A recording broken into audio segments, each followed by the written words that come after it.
So, happy eclipse. It's going to be the solar eclipse this Monday.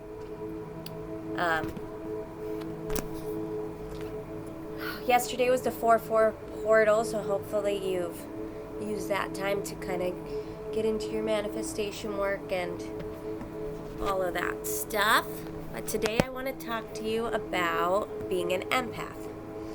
So, I actually don't like to use the word I'm an empath or that phrase, because when you say something like that, you're attaching an identity to it.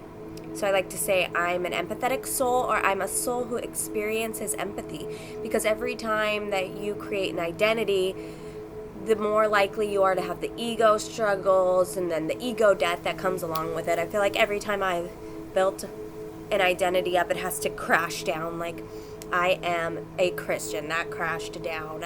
I am a mother, at one time even that crashed down. Like, you have to give yourself space to not put yourself into a box, because then you have an awakening that this is just another facet of me, and it's just one of the aspects of who I am, and I can't be labeled because I'm so much. There's just so much of me, and there's so much of you too, so you can't really label yourself. I just watched Kung Fu Panda 3, and it's actually kind of great and associated with what I'm speaking about, because he goes into like, am I a teacher, am I a student, am I this, am I that, and I'm everything. It's really good. I recommend you watching it, and if you feel called to it, yeah. So let's go ahead and continue forward. Okay, empathy. So maybe your abilities have recently come online, or maybe you've been suppressing your abilities and you've been an empath your entire life, but you did not want the, first of all, responsibility that comes with it, the weight, all of it. It's a lot. So I get that. I did that too. I suppressed mine for a long time. This happens when you're not matured and are resistant to the emotions of others, and also resistant to the emotions of yourself. It's suppression. So it will show up in the body, and it will block your third eye chakra, which is, where you get a lot of your insights. It's here. This is your third eye. It helps you to commune with the other realms. So if it's way too open and you do know how to commune with the other realms, there's just a possibility that you might be escaping and not living your human existence, because that's what you came here to do, but you're too busy kind of... the ability to be in the other world is beautiful and amazing, and my meditations, they get wild, and for like a year there was a time where I was just like, nope, I just want to meditate all day, be here all day, but it is not sustainable. Like, you have to come here and be of this world. That's why we came here. That's why we're incarnated here. So if your third eye chakra is blocked, you'll get headaches, anxiety, you'll be an overthinker a lot. So that happens with suppression. And also, your sacral is another seat of intuition.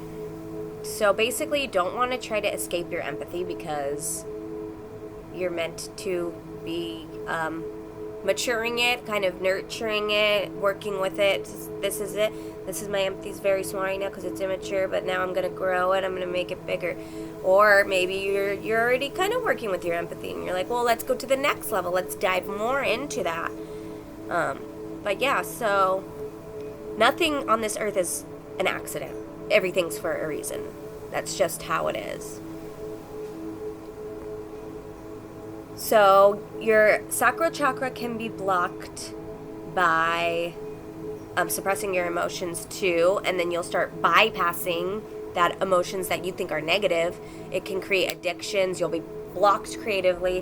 When I say bypassing through negative emotions, it's like you think that being mad is bad, so you just push it down every time, and you're just like, oh, love and light all the time, yeah, which is great. You could be love and light, but you know what happens when you push down the things? They bubble up and they explode, and they cause chaos because you're not willingly diving into it to see where it's coming from and what it is that you need to look at to see, hey, oh crap, yeah, I can work with this. But when you're shoving it down, then it's like, hey, and you're like, ah, and now I have to be crazy because I didn't deal with it. So that's, you know about bubbling over emotions, that's for sure. So first and foremost, we need to be addressing emotions and our inner worlds. It's crucial. Sometimes to avoid this, we hyperfixate on others, which people who experience empathy do a lot of the time, because you're worrying about how the emotions of others are making you feel, so you try to fix their bad mood so that you don't feel the negativity that is coming on to you, instead of creating an energetic boundary, which we have to establish boundaries within ourselves and with others. Just because we have the ability to feel other people's feelings, to be empaths, empathetic beings, does not mean that you should be creeping into other people's inner worlds and their emotional worlds, because that's still their world. And like, sometimes you need to back off. You need to be in your world. Let go of their world. Be in your world, because that's not for you. You need to get permission to do that. I did the same thing. I was like, you're immature.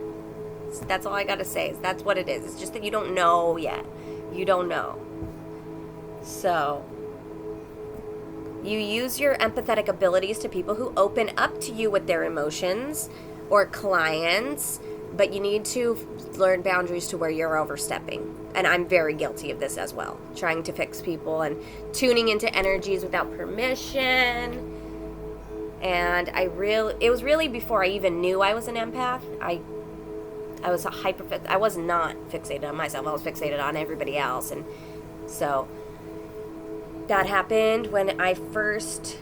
Actually, it's funny because when I found out I was an empath or an empathetic being, people would be like, oh, you're an empath? And I'd be like, I didn't know what an empath was, but people kept telling me I was an empath, and I was like, okay, sure. And then I started doing research and working with it, and that was interesting. Anyways, you can always imagine there's a dial. Your empathetic power has a dial, and it's like, if I want to use it and I feel like it's not strong enough, I'm going to turn it up. And if I am noticing that the boundary is not there, like if I have someone that's right in front of me and I notice their stuff creeping in, you can turn it down. Or you could just ignore it, I guess, because sometimes I actually now, like, customers do come up, and sometimes it's hard to avoid, especially with people who project emotions. So the funny thing is that I thought everybody had this ability, but apparently they do not. And not everybody wants help. So that's a big one. It's not your job to intervene in their journey. It's your job to get grounded. And there's so much ego in wanting to save people and to fix people. All humans have emotions, and all emotions serve. So anger is showing us where boundaries have been crossed. Sadness helps us to let go and teaches us our own inner strength. And these things are in everybody, not just us. And so why is it that when we see somebody else experiencing it, we're so quick to be like, oh no, they need to be fixed. They're humans. We all have emotions. So you can't control other people's emotions. And you experience them too. Nobody's less than because of their emotional state. We're all worthy beings. We don't need to label each other good or bad. We're all just students of life, and we're all just learning different lessons. Some paths are aligned and some are not aligned, some don't align with you, and some are in less evolved states than you're in, and you just have to say, oh, okay, I accept that maybe you used to be there. You know, everything's a mirror. Maybe somebody's coming up to show you where you used to be and how far you've come. Always look at things like that. Always look at things like, how does this serve me? How can this moment serve me for my highest good? Always. So, you're fully capable, and you've always been and you always will be a fully capable being.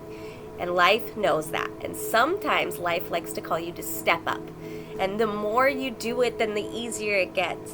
And the more courage and confidence you're able to cultivate. So let's go back to dealing with the emotions. It's a very essential to build a foundation for yourself. And what better way to get acquainted with the emotion, all emotions, than diving into your own? Here's my emotion. Let's go into it. Pick one and then head in. And also in this process, but get grounded first, because getting grounded is really important. And for me personally, I went on an 18-month journey where I was in hermit phase, healing my emotions and understanding how each of them is sacred and what they've taught me. And also looking at sorry, my cat's scratching me. And also looking at all of my emotions. Crap, now I got sidetracked. How each of them are sacred and what all these situations in my life had to offer me as far as soul lessons go. What did I learn from this experience? Yeah, it must have been bad. It might have been bad, but let's dive back into it and let's see what actually can we grab out of it and say, aha, this is what it is. This is why it happened, you know? That's what you want. So I did my childhood work, past life work, worked on my internal world and understanding. And also, if you're interested in me guiding you on your personal journey, I am offering one-on-one sessions. Feel free to DM me, and we can set something up. If you don't know how to guide yourself through it, and you need somebody, I am somebody who can help with that. So, I was also working on staying present with myself, and also on my present self. So what is it that I really stand for? What do I believe in, and what do I value? I'm reprogramming myself from what society has deemed as acceptable and embracing taboo subjects that interest me. Like, I studied basically all the religions, but none resonated, and then I came across the Starseed Revolution, which made a lot of sense to me, but a big amount of it was I was feeling different still and in a bubble that separated me from the rest of humanity. So I put that identity down because I didn't want to feel superior to others. I just wanted to be able to connect with them from a pure place without feeling judged, without feeling different and like I didn't belong. And I know a lot of us, we do feel like we don't belong. That's a root chakra issue. So work on that. These all went away as I worked through my chakras and my mindsets. I went through a trial by fire to purify myself multiple times.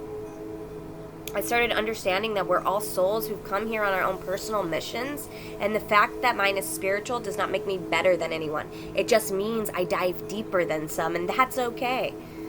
I will find the ones who can do the same as I walk my journey, and I'm thankful because I wouldn't want to be on any other path, and I want to meet souls that have this same amount of depth that I do. Don't get me wrong, I still love interacting with people. They don't bother me, but there's just that level of like, they can only be so intimate with you because they don't know themselves that well. And there's a lot of that. There's a lot of superficial, shallow things going on out there, but you don't have to be resistant to them. Just embrace them until you find the deeper things that come along. So after I did all this work, polished my mirror, it was time to start interacting with the humans. And I'm also human too, but this is just how my mind likes to speak as the observer. So the only thing is when I did this, like when I went into my hermit mode, I avoided others at all costs, right? So I didn't really interact with anyone except for short periods of time. And that's when, instead of feeling taken over by my emotions, I was able to stand and see what they're experiencing. Now, I stand in my frame, and I can see what they are feeling, but it's not me taking it on. It's like perception. It's like my third eye perceives it, and it looks in a way to me that I understand. And it's going to look different to every single person. Ow. Okay. So I did the reps, I remained grounded, and it's like, I'm going to say this again, it's so important to remain grounded. And it took like 6 months of doing the reps in the physical world, like now I'm interacting with people all the time, to really feel grounded in my sense of self. 6 months it took. But also I was still kind of suppressing it. Like I was still kind of being grounded, but like not wanting the empathy of it all. So I was like, nope. So I feel like you could probably attain it in quicker than 6 months, because I was kind of getting in my own way. So I can see how people are feeling, right? So people don't always feel good. So that's why I take precautions to wrap myself in source every day. And I also invoke the violet flame of transmutation in my energy field every day, and I set the intention that I don't absorb anything directed toward me or someone else is experiencing, and it will be transmuted into unconditional love once it passes through the violet flame. I also put shielding mirrors up with the intention that anything negative directed towards me bounces off of it. These are good protection tactics for when you head out to do your field work of walking this world with empathetic abilities. And the more you start to observe emotions, the more you start to notice differences in the same. So like the same emotion. Okay, so like there's one emotion and it's pain, and now I can see that this pain is coming from this area, and by practicing your ability, you can even get into where identify where that's coming from and the story that's coming along with it. So you're working on courage, you're working on bravery, you're going out into the world and opening up. So to open up to your abilities, you also have to open up to your heart. You have to open up to others. You have to open up. That's just how it is. So open up, do your reps. Don't be afraid. You have a whole team of angels and guides that walk with you, and you can tap into them anytime you want. You have protection in the spiritual realm if you just ask for it. Emotions are not scary. They're a part of life, and life is so beautiful in all of its fullness. Everything's a divine orchestration. But we also have to accept that life isn't just butterflies and rainbows. And in this reality, there are different types of people, places, and intentions. You do not have to make them all yours, but you do have to accept and become more and more conscious. And sometimes things will show up that you don't like. So one of the practices that I do is see sometimes if you lose consciousness during certain things you don't like because you're trying to avoid it. Like, for me, it was sadness. So I would just go to sleep when I was sad. And I know some people black out when they get into certain situations. So wherever you're, when you observe that, where you can't stay conscious, what can't you stay conscious to? That means that's a wound in your masculine energy that you need. So you have to start becoming conscious and present with everything, right? So sometimes things will show up that you don't like, but it's a part of life. But more often than not, the amazing part shows up. The beautiful, amazing miracles. There are going to be some hard to swallow truths, but inner strength is a very important part of the journey as well, and your connection to the divine. Only you know what you need to do for your journey and where it's going to take you. You can be where I'm at with my abilities if you're willing to do the work. I see so many people who are like, Kayla, how? Like, Kayla, like they're very impressed by me, and I'm like, no, you can be me, or not exactly like me, but you can do the work and be who you were meant to be. You know, all I'm doing is doing the work to find out who I'm meant to be, and you can do it too. Just put in the time, the effort, the persistence, and the courage. And the more that you do, the more life will show you what a blessing you are, and it will bless you in your existence. It's going to feel lighter, freer, and more experiential. There's nothing to fear. You've gotten through so much already. What if the bad parts are over now and we get to focus on this bitchin' ability and what we'd like to use it for? Anything's possible with determination, willpower, and intention. I hope this helps. Follow my Instagram at Cosmic Fractal of Light for weekly tarot. Also, DM me if you'd like a birth chart reading, numerology reading, or a one-on-one session. Also, the April 8th eclipse is rushing in our rebirth, and Mercury retrograde is calling us to dive deeper into our inner world, to see what our soul is calling us to do, and to see what needs to be seen that's playing out in your life as unconscious patterning. So go ahead and make sure that you're being an active observer in your own life and see what's coming up for you. And I'll see you in the next one.